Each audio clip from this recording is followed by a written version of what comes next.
Graça e paz, irmãos e irmãs. É muito bom ter você aqui. Muito obrigado por sua audiência. Hoje continuaremos sobre o Antigo Testamento, livro de Juízes. Vamos ao conteúdo. Continuação do estudo complementar 3, parte 2. A história de Israel nos deixa claro que muitos dos instrumentos de Deus, muitos dentre os do seu povo falharam. Mas a mesma história nos diz que os propósitos de Deus de forma alguma foram frustrados. Deus levantou alguns dentre seu povo e levou adiante aquilo que ele pretendia fazer, e fez.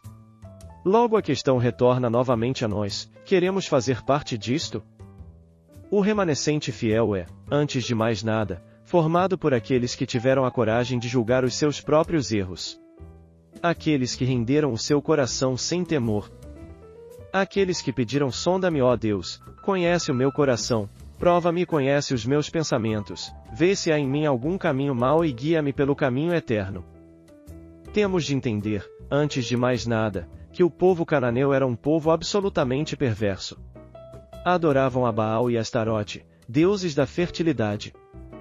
Sacrificavam seus filhos pequenos, pois supunham que o sangue dessas crianças, absolutamente inocentes, aplacariam a ira dos deuses lhes provendo proteção.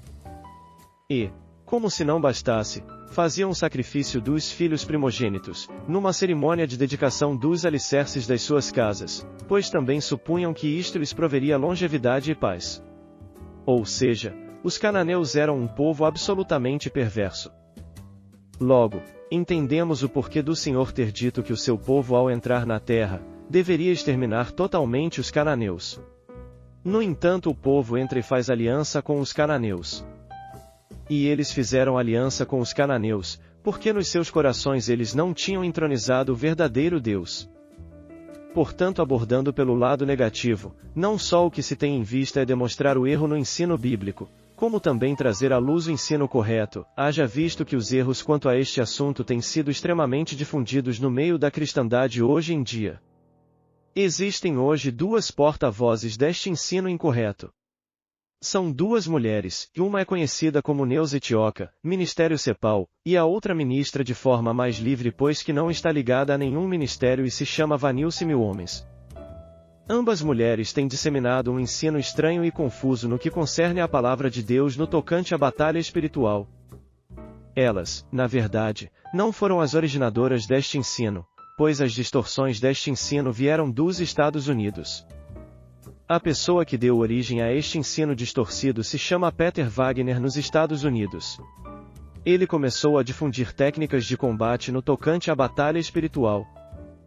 Em sua maneira de ver, existiam hostes espirituais que precisavam ser discernidas, seriam grupos específicos de demônios que agiriam especificamente sobre grupos específicos, sobre micro-regiões, e que, portanto, eles deveriam ser identificados e combatidos separadamente. E isto deveria ser feito com técnicas apropriadas, até mesmo com técnicas de oração, coisas que chegam às vezes ao ponto do ridículo, como por exemplo dizer que nestas orações de batalha espiritual nós não poderíamos ter nenhum membro de nosso corpo cruzado. A razão, segundo eles, é que a existência de qualquer membro cruzado, braços, pernas ou dedos, anularia o efeito da oração na esfera espiritual. Assim como esta, existem diversas outras distorções que não vem ao caso falar sobre elas, porque são muitas e que, obviamente, não nos edificaria. Nós, embora, pela graça de Deus, não estejamos sendo influenciados por este ensino incorreto, não podemos deixar de sentir a dor de nossos irmãos, porque isto gera uma dor muito séria e leva a consequências muito sérias, que recebendo um ensino errado, adquirem uma visão errada, e consequentemente adotam uma atitude errada e por fim acabam manifestando uma condição interior toda distorcida. Fatalmente nesta visão e conduta distorcida o próprio caráter de Deus será distorcido na visão e manifestação dele através destas pessoas. Outro ensino derivado deste ensino incorreto de batalha espiritual, e que tem sido difundido erradamente no meio do povo de Deus de forma danosa, é o ensino da necessidade de quebra de cadeias de maldição hereditária.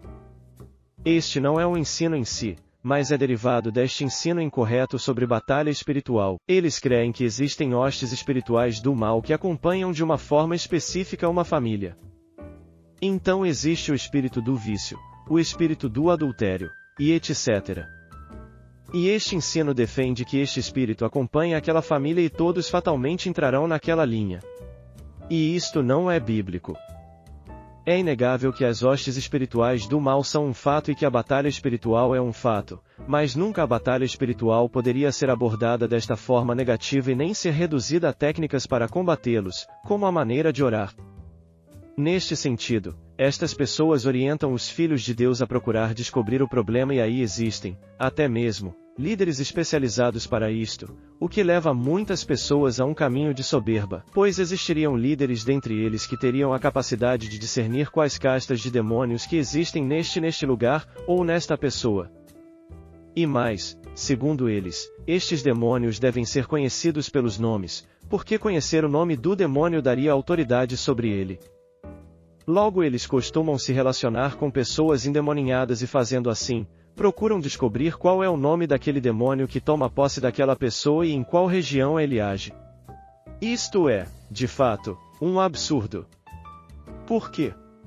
Porque eles estariam colhendo informações do demônio, que é alguém absolutamente mentiroso, enganador e falso, e usando isto como um substrato para sua atuação no tocante a discerni-lo, confiando nas informações do demônio. Isto não tem o menor sentido. Veja a gravidade disto. E um dos maiores problemas no tocante a isto é, sem dúvida, a questão de quebra de cadeias de maldição hereditária. Porque ela tira toda a nossa responsabilidade pessoal e, de forma mais grave, ela afronta a cruz de Cristo, porque este ensino diz que pessoas que já se converteram, já conheceram o Senhor e já o receberam, ainda assim estas pessoas podem de alguma forma, estarem presas, amarradas a certas influências demoníacas, que têm de ser especificamente reconhecidas, e especificamente quebradas, normalmente por pessoas específicas, devidamente preparadas para isto, nestes movimentos de batalha espiritual. Isto também não tem fundamento bíblico, porque a palavra de Deus afirma que na vida de um convertido, aquele que já passou da morte para a vida, que já conheceu o Senhor como seu Salvador, ele não está absolutamente sujeito a nenhum tipo de maldição hereditária, porque a cruz do Calvário é a finalização de toda a maldição. Gálatas 3:13. Veja então que a nossa deficiência em ver a glória da cruz é que nos permite acolher estes ensinos heréticos. E exatamente por causa do que se passou na cruz é que os filhos de Deus são livres. A cruz não foi uma historinha. Foi um momento de trevas reais em que o Filho de Deus expiou nossos pecados fazendo-se, Ele mesmo, maldição em nosso lugar. O ensino bíblico é claro. E é exatamente por causa do triunfo na cruz que os filhos de Deus são livres. Neste sentido, a falha na visão da glória da cruz leva a outra heresia extremamente difundida no meio dito cristão hoje em dia. A visão e ensino ministrados pela Igreja Católica que ensina que a nossa salvação é por meio das obras, e não mediante a graça de Deus por meio da fé na obra expiatória do Filho de Deus. Veja, se tivéssemos a condição, por nós mesmos, de nos salvar, quem sabe fazendo obras e obras, então porque o Filho de Deus se encarnou, porque ele morreu na cruz.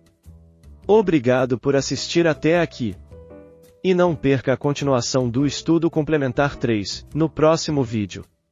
Graça e paz, irmãos e irmãs.